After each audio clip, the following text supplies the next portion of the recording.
ये लड़ाई सीधे तौर पर जुल्म और इंसाफ के बीच की लड़ाई है, और जो हमारे साथ नहीं है वो जुल्मियों के साथ है। पंक्चर बनाते हैं, अब्दुल भी बनाता है, अमरिंदर भी बनाता है, लेकिन यहां का भी पंक्चर ठीक करता है।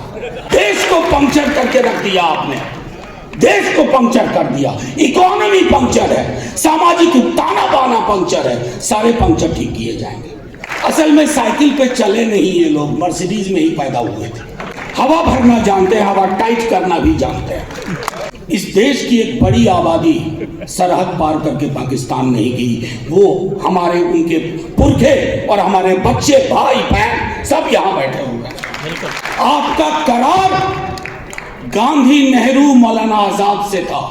उस करार को जो तोड़ेगा तो तख्त को ताबूत बनते देर नहीं लगती, झंडे का रंग नहीं देखा जाएगा।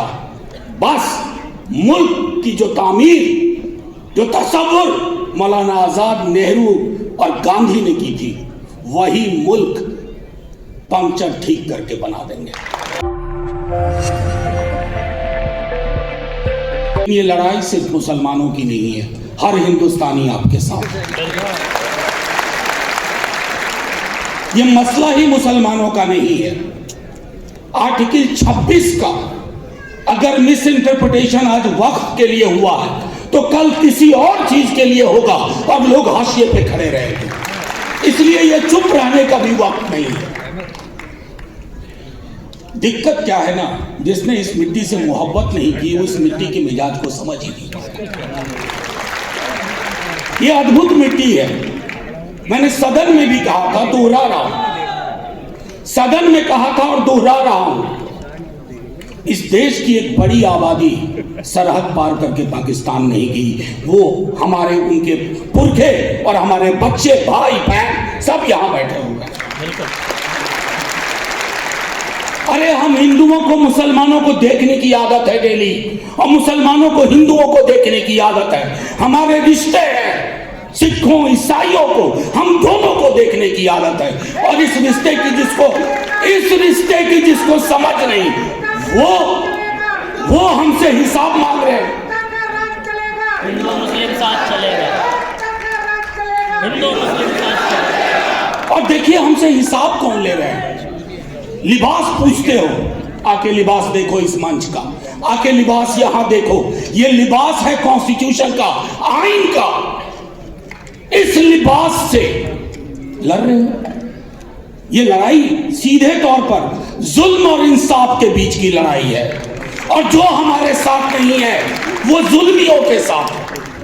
सीधे तौर पर अभी तो 3-4 मुद्दों पर थोड़ा रिलीफ दिया है माननीय सर्वोच्च न्यायालय, उनका बहुत बहुत शुक्रिया, बहुत बहुत शुक्रिया।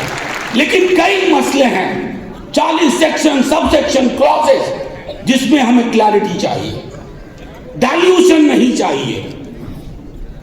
ये सारी चीजें हमें समझनी होगी। और यकीन मानिए, कई साथियों ने, उस्मानी साहब ने भी कहा, कई ने कहा, उकसाने की बड़ी कोशिश होगी। रंगा सियार बन के लोग बीच में बैठ जाएंगे, उनसे होशियार रहना है। ये लड़ाई मिलके ही लड़ी जाएगी और मुकम्मल अपनी मंजिल हासिल की जाएगी। पंक्चर बनाते हैं, अब्दुल भी बनाता है, अमरिंदर भी बनाता है, लेकिन यहां का भी पंक्चर ठीक करता है। देश को पंक्चर करके रख दिया आपने, देश को पंक्चर कर दिया। इकोनॉमी पंक्चर है, सामाजिक ताना बाना पंक्चर है, सारे पंक्चर ठीक किए जाएंगे। असल में साइकिल पे चले नहीं ये लोग, मर्सिडीज में ही पैदा हुए थे। साइकिल पे चला हूं, पूरा विद्यार्थी जीवन साइकिल पे काटा है। कभी सिंबल भी नहीं था समाजवादी पार्टी का साइकिल। तो हुआ यूं कि जब साइकिल पंक्चर होती थी तो पंक्चर वाला जमीन पे बैठते हुए ऊपर वाले की तरह दिखता था कि साहब मेरी फुस पड़ी साइकिल को इसने हवा भर दी। हवा भरना जानते हैं, हवा टाइट करना भी जानते हैं। ये हम सबको। और एक आखिरी चीज कह करके अपनी बात खत्म करूंगा। क्योंकि थोड़ी तबीयत अच्छी नहीं लग रही थी, परसों किशनगंज से आया, अभी फिर कहीं जाना है। मैं सिर्फ आप लोगों को कहूंगा, मायूसी नहीं रखनी है। आपका करार गांधी, नेहरू, मौलाना आजाद से था। उस करार को जो तोड़ेगा तो तख्त को ताबूत बनते देर नहीं लगती। वो करार जीतेगा, वो करार जिंदा रहेगा। मायूस मुल्क, मायूस इरादे मंजिल नहीं हासिल करेंगे। ये लड़ाई आपकी नहीं है। मैं आखिरी बात कहता हूं, ये लड़ाई मेरे पार्टी के प्रेसिडेंट इतने बीमार थे और हर आदमी का भाषण सुन रहे थे कि कौन क्या बोल रहा है वक्त पे। लोकसभा में 4 बजे सुबह तक, राज्यसभा में 3:30 बजे सुबह तक मेरे नेता प्रतिपक्ष यंग आदमी है, लेकिन उन्होंने जैसे ही हम हारे, नंबर बहुत आए हमारे पास, जितनी हमारी हैसियत नहीं थी राज्यसभा में। 85 का आंकड़ा था, 98 वोट आए, 98। ये लोग कौन हैं? ये लोग आपके साथ हैं, मरते दम तक साथ रहेंगे और इस लड़ाई को जीतेंगे। झंडे का रंग नहीं देखा जाएगा, बस मुल्क की जो तामीर, जो तसव्वुर मौलाना आजाद, नेहरू और गांधी ने की थी, वही मुल्क पंक्चर ठीक करके बना देंगे। जय हिंद, जय हिंद। शुक्रिया बहुत बहुत।